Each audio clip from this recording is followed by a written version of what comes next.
In this video, I'll be talking to you about the electromagnetic spectrum and prisms. Here is a picture of the electromagnetic spectrum. Before we get into the details, I first want to draw your attention to the purple box in the bottom right-hand corner. And I want to talk about how we in physics class are going to use the word light. In everyday language, light means the stuff we can see. But in physics class, the word light will refer to any electromagnetic wave along this spectrum. So it may be the light we see, that visible spectrum, which is shown as a rainbow in this diagram, but it might not be the light that we can see with our eyes. So let's break down this diagram. There's a lot going on here. This is something that you should be familiar with. And so in the middle here, these are the colors of light that our eyes can see. At one end, we have the blue-purple range of the spectrum, and at the other end, we have the red end of the visible light spectrum. Let's talk about what differentiates those. Really just the wavelength of the electromagnetic wave. Our eyes are wavelength detectors or frequency detectors for light waves. And so our brain interprets different wavelengths as what we see as color. So the red end of the spectrum is wavelengths around 700 nanometers, nano being times 10 to the minus 9 meters. This corresponds to a frequency of 4 times 10 to the 14 hertz. The other end of what we can see in the visible spectrum is blue or purplish light, which is 400 nanometers, and that corresponds to a frequency of about 7 times 10 to the 14 hertz. You'll notice that the inverse relationship between wavelength and frequency is shown here. Red is a longer wavelength but lower frequency. Blue is a shorter wavelength but higher frequency. We can also see that same idea in the wave picture shown above.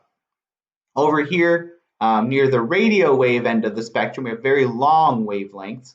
But you can imagine that since the waves are so spaced out, as they traveled from left to right, you'd only see a crest every so often.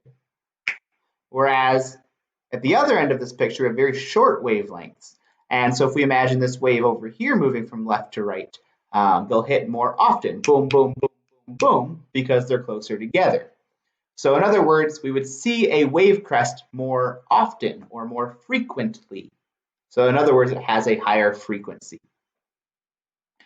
Let's talk about the different classifications we give to different waves in the electromagnetic spectrum. The highest frequency, shortest wavelength light is gamma rays.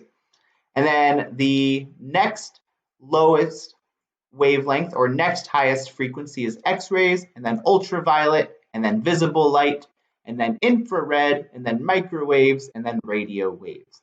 You'll notice that what we can see with our eyes is a very narrow portion of all of the different wavelengths that are out there, all the different frequencies that are commonly encountered.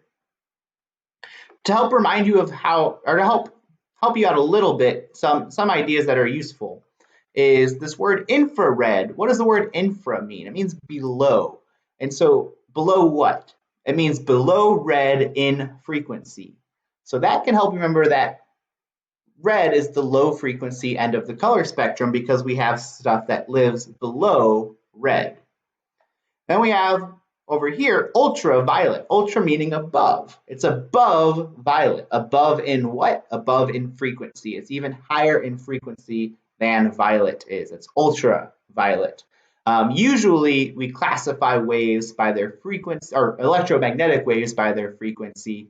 That's more common than talking about their wavelength. Of course, if you know one, you know the other, because speed is wavelength times frequency, and the speed of light in a vacuum is 300 million meters per second. So you need to be familiar with the electromagnetic spectrum. You should know that light is frequencies over a wide range, all the way from 100 hertz to 10 to the 24 hertz. All right, prisms are the other thing we're talking about in this video, and we'll connect them on the next slide, the two topics. But here we have a prism. Prism is something that uses refraction to separate out light, and it uses it given a certain geometry. So here we have a prism made of glass. It is a triangle, and we have air on either side of our glass. Here's some incoming incident light. This is the normal to that surface.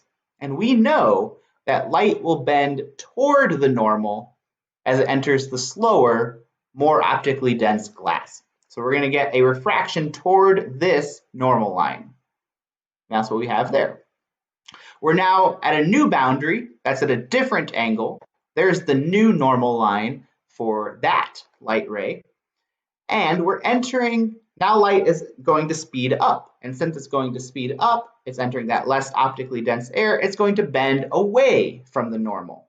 Well, bending away from the normal at this angle looks like this. So we get refraction that bends toward the bottom of the screen twice because of the geometry of the prism giving different helpful normals for that goal.